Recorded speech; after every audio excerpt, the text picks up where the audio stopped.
We get that lunch money out. Here we go. Episode 5, baby.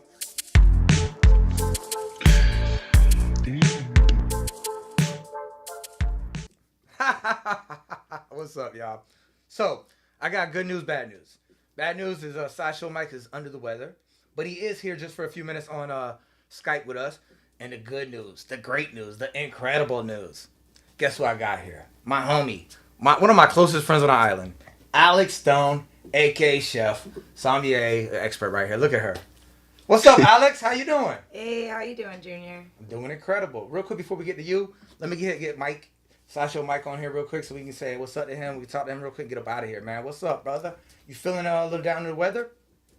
Yeah, man. Not really myself right now.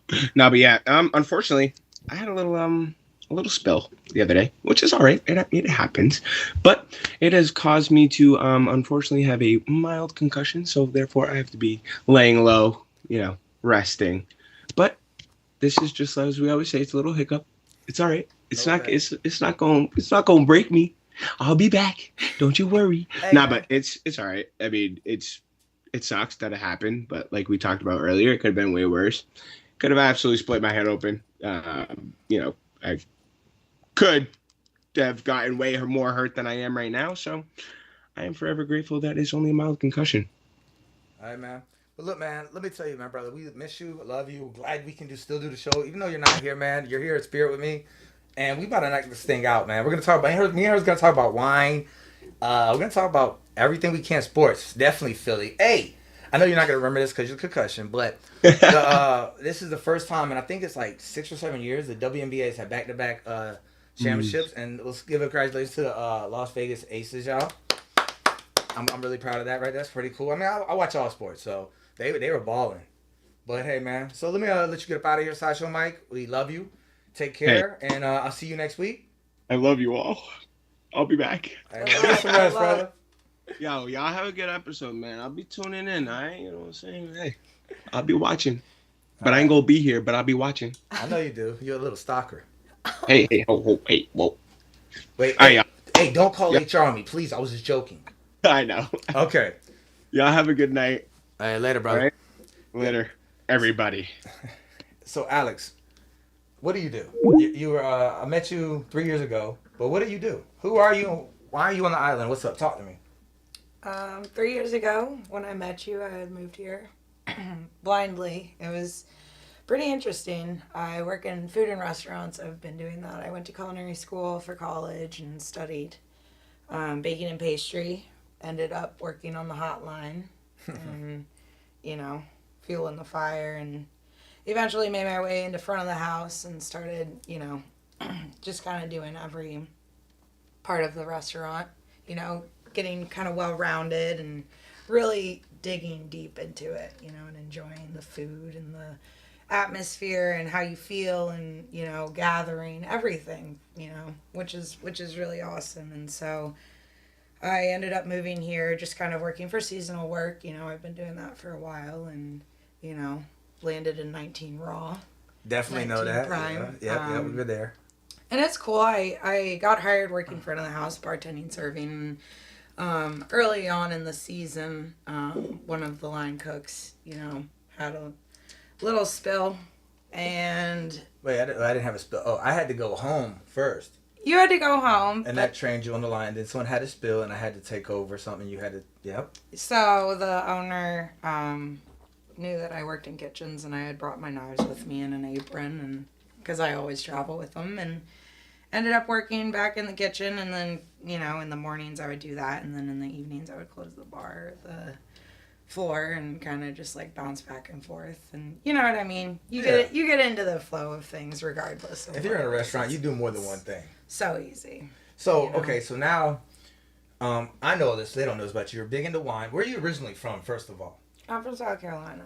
All right, she got that southern little twang, just like me, that Georgia boy. Yeah. But, okay, so, you got into wine. How long, so when you got into wine, how long ago did you get into wine? And what got you into wine?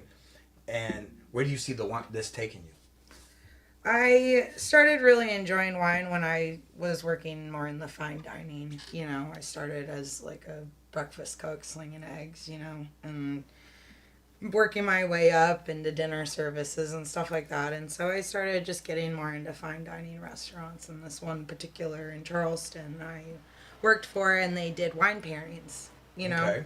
So I drank a little bit, you know. I mostly did like beer and stuff, just like because I was working in the kitchens. But I started tasting the wines with the food, and there were classes, and there were, you know, like talks and discussions about it and stuff like that. And so it really intrigued me, you know what I mean? And I started drinking what I could, you know, working as an hourly cook, and, you know, eventually just made friends with people who started drinking wine.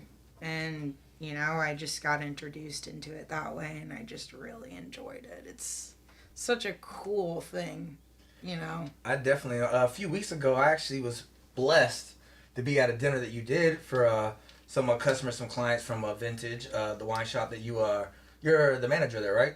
Yeah, now I'm kind of stepping out of, you know, full-time working in restaurants and more into retail, you know, that kind of stuff with, you know, involving food, but mostly selling wine, which is really cool. So I manage a little store in Edgartown, seasonally, partnering with 19 Raw 19 Prime, and it's super cool. It's very small, curated, allocated wines, but also we have a small selection of beer and spirits and stuff like that, and it's really cool. And we like to do dinner pairings and wines for clients. And so I, you know, took on the role of cooking as well as curating the wine pairing menu with the owner, John. And it was really cool, and it turned out to be a really fun experience. Oh, I'll tell you from my experience being there, I had a blast. Yeah. I got to goof with John. I got to goof with everybody. Even Maddie was there. Freaking, and everything you did. Thank you so much. The food was incredible. Yeah. Like I took a lot of photos, and I appreciate it. And like I tell everybody, I always pick your brain. Like yours and John's. I come in there and I ask questions. I even this summer we did a lot of cheese and bread. Yeah. And we did some wines with it and stuff. That was incredible. Like that's the other thing about y'all's wine shop or the wine shop. It's not just a wine shop. You go in there and it's almost like, you know, you're going there. You're like, Cheers. You know the old show Cheers. Everybody knew your name and stuff. Like if you go there and you buy wines and you're a client, like they know you. Yeah. And they know how to pair. Like John, he's the one that got me into orange wines, and I be loving those orange wines. Like it's good. I know 100%. definitely. So. That's what she's got into. So wait, how did you have to take a test or anything? What level sommelier are you, and did you have to take a test, and how much studying and how many years does it take to get there? I mean, there's different programs, and pretty much anybody could be a sommelier. You know, it's just the discipline and you actually, you know, wanting to learn about it because it's such a complicated thing. Wine, you know what I mean? You wouldn't believe it. Everything from the soil type to how much wind there is around the grapes while they're growing to when you pick them, how hard you press them, what, you know what I mean, how long you ferment them, and like just everything. It's such a crazy like world, like biologically, you know, agriculturally. It's crazy, and so it takes a lot of like studying and you know, like if you want to learn about it, you need to. There's, you know, so many different kinds of varieties of grapes just by themselves, you know, and people wouldn't think that. They would think there's just red grapes and green grapes. Dang, look at you. Yeah. Put some knowledge on everybody today. Yeah, man. You You gotta know, drop it. So. But you know, that cool thing that you say that, and it's the same thing when you go to farm to table food, like I love doing. Yeah. And it's you got to know where the how much water's in the soil, like where it's at. It's so science. Oh, It's like so science forward. It's crazy. So I definitely did a lot of self studying, you know, personally by myself. I took a pre-course and then I went to an in-person course in Napa.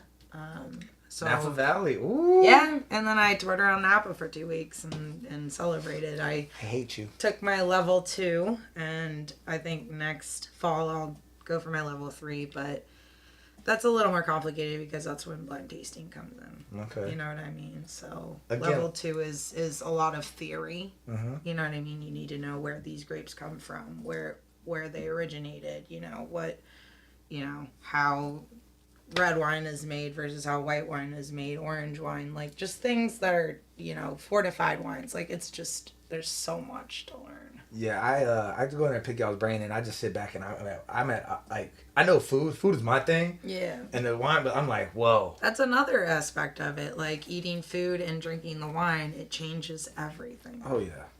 So it's really cool, but the best way that I like to say to learn about wine is by drinking it. Definitely, and I've done a lot of drinking wine with you in the last 3 years. you got to taste it. Hey man, I've been blessed. So let's talk. You're into sports a little bit, right? A little bit, yeah. Okay, let's talk about the World Series. So first of all, are you a baseball fan? I. And who's your team? Don't lie. Come on. I love Atlanta. There we go. Okay, so and we're gonna throw this out there, John. John's gonna kill me. Oh yeah, he is. And this is why I'm loving this today. John, I love you, but this is my game to have fun now. So, John, who owns the wine shop, is incredible. And just like her, they are incredible with wine pairing, and he's incredible. I spent time with him in Charleston. It was incredible. And the Napa Valley, I'm mad at you that you spent 2 weeks. I only spent a day there, 2 days there. I love it. But so John is a diehard Phillies fan. 2 years ago when the Braves won the World Series, I was in his truck. And the Braves won. We're at a rest area, and he's sleeping, and I can't cheer. He wakes up, I get to cheer. He bet me last year the Braves wouldn't make it back to the World Series, and they did make it last year. So, boom. We bet every time the Braves and Philly played. Recently, the Phillies beat the Braves. So, you beat a 104-win team, and you get beat by the Diamondbacks. An 84-win team. Come on, Philly. Come on, John. I'm sorry, but he hurt me when I had to pay him some money. That's really hurt, okay? It hurts. Did you watch Game 7 last night for Philly? No, I didn't, because I was actually I was doing something else. What was yesterday? Tuesday? I was watching basketball. Mm. It was the first basketball NBA started yesterday, so I had to, but I saw it on the ESPN, and I was like, whoa, Yeah. whoa, yeah. Hey, and look, the two teams that are in the World Series, the Texans. Or the Texas Rangers and the Diamondbacks, no one saw that happen. So hey, so we got that going on. The World Series starts in a few days. So who are you going for in that one then? Are you gonna watch any of it? I might. I'm gonna be on the road, truthfully, for the next 2 weeks. So. Where are you going heading to? I go to South Florida in the winter because the store is seasonal. Okay. So I drive down and I kind of make little stops along the way and just, enjoy it. So I usually take 2 weeks and then I land in Key West, Florida. This time you're not landing. This time you're driving. Yeah, basically. Somebody bought a brand new car recently. I did get a new car.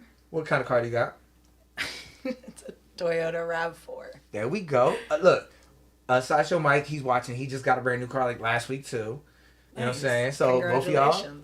Look at that. Hey, that's a big step, man. Getting a brand new car. Yeah. And you went through, it was a process. I know.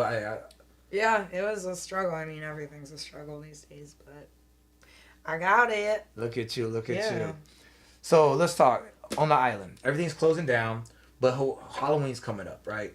Yeah. Is there anything special that is happening on during Halloween? On the island? Because usually you stay later than, you don't leave until November, don't you?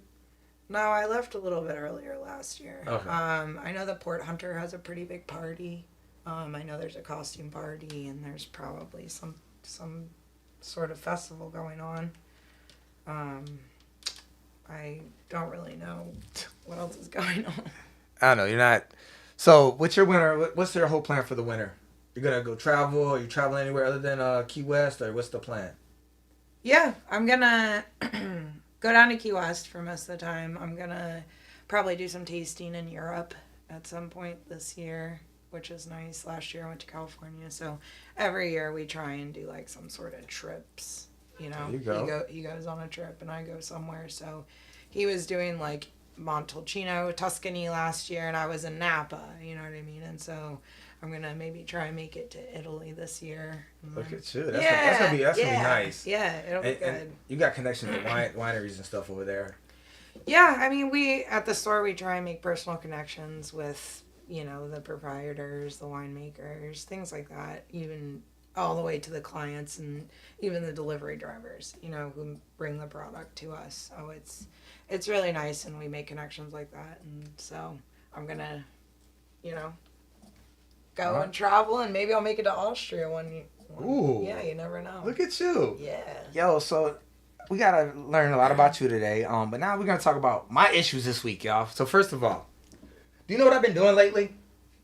So everybody knows I walked away from Morning Glory, and I'm starting to do these pop-ups, these wine pairings. That's why. It's another reason that I always have her around, because I'm gonna be able to pick her brain on this. But I did construction work this week, y'all. Whoa. I know. Come on, what's up with me, man? That's not. But you know what? It's all about staying afloat. Why I build this these chef's table and these Sundays barbecue or Sundays football things we're looking at doing. You're gonna be gone. That's what's so sad. I wish you were here for like at least in a few more weeks. So when November 3rd, you could come to that one, because I owe you for what you did for me. Like, that was one of my cool experiences on the island. Yeah. Thank you for joining. That was really special. So how did you come up with the menu? It was actually kind of Southern inspired. John and I collaborated on it, you know, obviously, because it was through Vintage, and we both have a connection to Charleston. So we just kind of did like what traditionally you find. You know, that she crab soup. Yeah, that With was. come on with the tomato caviar. So explain to me. So I know how to do caviar, or how to do a tomato caviar, but for our people out there that don't know, can you explain to me how you do that?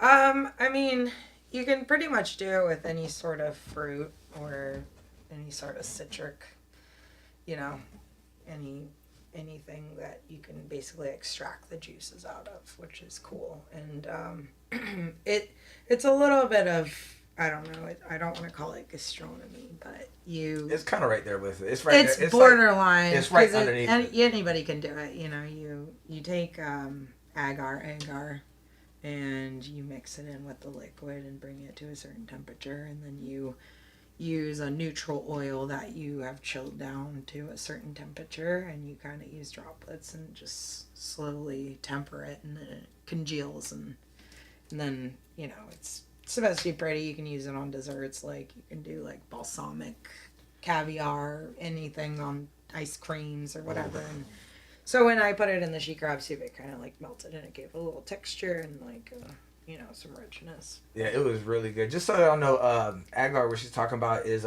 vegan gelatin. That's what I like to call it, because you use it for vegan dishes that you want to gelatize up and everything. So that's pretty cool. Yeah. I mean, and that's thinking outside the box. That's thinking about, and the flavors. I ain't gonna lie to y'all. Like, that's like one of the best she crab soups I've had. Yeah. I've had it probably about 4 or 5 times, and that was incredible. Like, that, it hit the spot. Like, okay, so we talk about this all the time, me and you, about the flavor, right? So I love I love if I do barbecue sauce, I love the sweetness to hit it right at the front of the tongue, and then the spice to here. The she crab soup, sweetness and flavorful right here, savory, spice pop right here. It was so good. It was. And then, so what wine did we have with that one?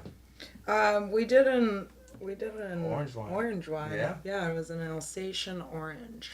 One of my favorites. I ain't gonna lie. Which is this tiny little area in like northern-ish France, and very close to the German border. And so it was like a Gewürztraminer and Pinot Gris blend, which are the two white varietals, which make orange wine, is white grapes. So okay, I know what orange wine is. Yeah. Most people think, oh, wait, orange wine? Explain to us what orange wine is, first of all. Like, the whole, what it is. It's definitely overtaking the wine market, like, rapidly. It's more what they like to categorize as natural wine. It's, you know, mostly white grapes. You know, that's what you make it out of, not oranges. Okay.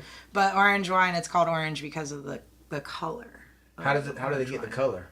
It's usually skin contact. So when they harvest the grapes, they press them, and then they ferment them in their juice with the skins for a certain amount of time. Right. And then they remove the skins, and then they finish the fermenting. Stainless steel usually is what they use. And they do like a very cold they like, hold it for a certain amount of months or weeks, at a very cold temperature. And then they bottle it. And a lot of times it's unfiltered. Ooh. So that's where all the, little goodies in the bottom of the bottle come from. But Yeah, it's good. I mean, it's awesome, and it's a what we call a gateway drug for people who are trying to get more into the natural wine. Dang, John. John knew John was gonna get me. That's how he got me. Yeah, it is. I mean, it's really good, and it's very interesting. Yeah, they're funky. To know, me, they're funky. They can be funky. They have a lot of texture. Sometimes they have like little effervescence, like some carbonation, and it's like very floral and round and super cool. So the sheet crab soup, for the dinner that we curated, it was very awesome because orange wine you can kind of pair with any sort of food, in my opinion. It has enough body and stuff to hold up to like fish or like chicken or anything like that, but also it can be for delicate soups and like, you know what I mean? Yeah, cheeses, like anything. It's perfect for anything. It's so good. So get you some orange wine. Yeah, look at her. Hey. And but the bad thing is they're closed now. Yeah. But it's all good. They'll be back next season like always. Yeah. We closed on Sunday, this past Sunday, unfortunately, but we'll be back open the beginning of May. I had to wear my little beanie, you know what I'm saying? That she's vintage. Represent. Oh, come on. But had to represent Georgia. Y'all just know this weekend is the largest cocktail party in Jacksonville, Florida. Florida-Georgia game. Georgia-Florida. Let's go Georgia. Y'all already know. I'm a diehard sports fan. She'll tell you, since she know me, even when we're at 19, how many times I have my phone watching a sports thing? I mean, I do the same thing. There you go, truthfully. see? Hey, you got to. So, hey, like I said, the NBA just started yesterday, and the Lakers got beat. Damn. And AD went 0 for 6 in the second half. Yo, they just gave him a big contract. They just gave him, is it 60-something a year? Million? Or is it 30-something? I forgot. But he got paid a lot per year. And he's supposed to be taking the minutes because LeBron's stepping down. Only going to be doing like 25 minutes a game during the regular season until they hit the playoffs so they can try to keep him healthy. I don't know. Yeah, because he's going to them football games. Hey man, Stephen A. saw him sneaking in there. Yo, Stephen A. Smith was talking jump, man, today on First Take. He was like, AD's got, you don't know what's gonna show up with him.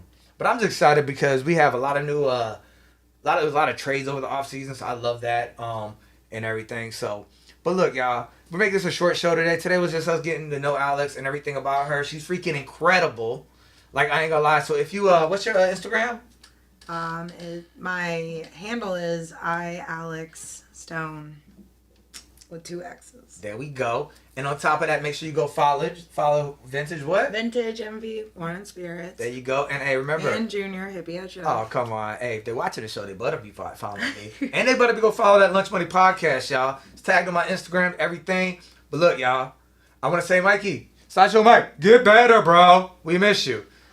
And hey, we're going to do some, I don't know who we're going to get some food for next week.